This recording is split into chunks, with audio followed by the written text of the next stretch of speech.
Quand on pense à la gestion d'un hôpital, on imagine tout de suite le côté médical, les soins. Mais en réalité, c'est aussi et peut-être surtout un défi juridique d'une complexité folle. Aujourd'hui, on va tenter de se frayer un chemin dans ce véritable labyrinthe légal pour comprendre ce qui se joue vraiment en coulisses. Alors, qu'est-ce que ça implique de diriger un hôpital? Bien sûr, il y a les médecins, les infirmières, la technologie de pointe, mais ce qui tient tout l'édifice debout, c'est sa direction. Et pour piloter un tel navire, les compétences médicales ne suffisent pas. Il faut savoir naviguer dans un véritable océan de lois. En fait, c'est exactement ça, un exercice de funambulisme.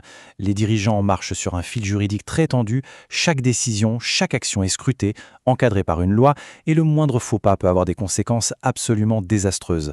Allez, on plonge ensemble dans cet univers. On commence par le premier acte, le décor.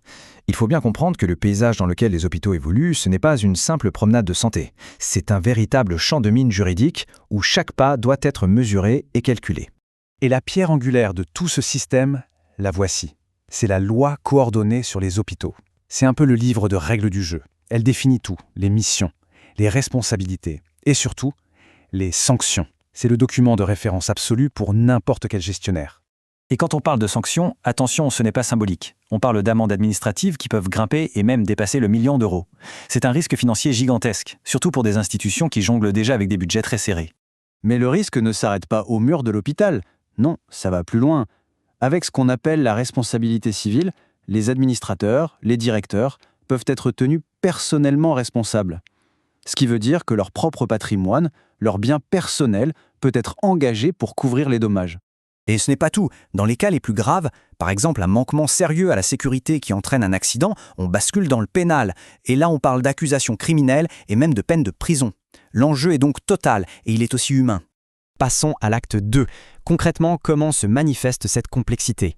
Si le paysage est un champ de mine, les règles, elles, sont une véritable montagne à gravir au quotidien.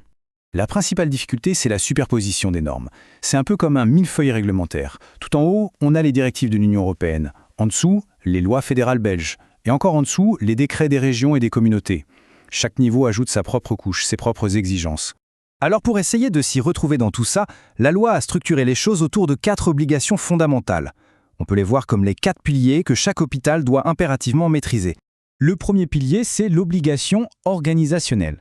En clair, ça veut dire que l'hôpital doit prouver qu'il a mis en place toute une structure interne pour respecter la loi. Il faut des responsables clairement désignés, des protocoles écrits noir sur blanc, des comités de contrôle. Bref, rien ne peut être laissé à l'improvisation. Le deuxième pilier, et c'est un énorme morceau, l'obligation documentaire. Il faut tout écrire, tout conserver, tout archiver. Chaque décision, chaque réunion, chaque procédure doit laisser une trace écrite. C'est la seule preuve tangible de la bonne gestion de l'hôpital en cas de contrôle.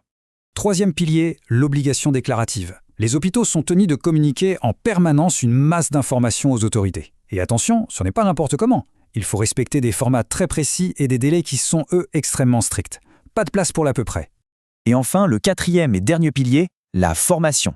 L'hôpital a l'obligation de s'assurer que l'ensemble de son personnel, et je dis bien l'ensemble, du grand chirurgien à l'agent d'entretien, connaît et maîtrise les exigences légales liées à son poste. C'est un effort colossal d'éducation en continu. On arrive maintenant au point culminant de notre histoire. On a vu les règles du jeu. Mais que se passe-t-il quand un hôpital ou ses dirigeants font un faux pas? C'est notre troisième acte, le prix de l'échec. En cas de problème, un hôpital peut être attaqué sur 3 fronts bien distincts. D'abord, la responsabilité administrative. Là, ce sont les autorités de surveillance qui agissent, et ça peut aller de l'amende à la perte de l'agrément de l'hôpital. Ensuite, la responsabilité civile. C'est souvent un patient qui attaque pour obtenir réparation. Et là, on peut viser le patrimoine personnel des dirigeants. Et enfin, le plus grave, la responsabilité pénale, menée par le procureur qui peut aboutir à des amendes pénales, voire à de la prison. 3 menaces distinctes, qui peuvent d'ailleurs se cumuler. Bon, face à ce tableau qui est, on peut se dire, assez intimidant, comment est-ce qu'on survit, comment est-ce qu'on s'en sort? C'est notre quatrième et dernier acte, le plan de bataille pour la gouvernance. La solution, en fait, ce n'est pas de subir passivement, mais bien d'anticiper. Une gouvernance efficace et saine repose sur une approche proactive, une approche systématique qui se décline en 4 étapes clés. Alors, voilà à quoi ressemble ce plan de survie. Premièrement, une veille réglementaire constante pour ne jamais être pris au dépourvu par une nouvelle loi. Deuxièmement, des audits réguliers pour aller vérifier sur le terrain que tout est bien conforme. Troisièmement, des plans d'action correctifs. Dès qu'un problème est identifié, on le documente et on le corrige. Et enfin, une documentation systématique de tout pour pouvoir prouver à chaque instant qu'on a bien fait son travail. Mais il ne faut jamais oublier pourquoi toutes ces règles existent. Ce n'est pas juste de la bureaucratie pour le plaisir.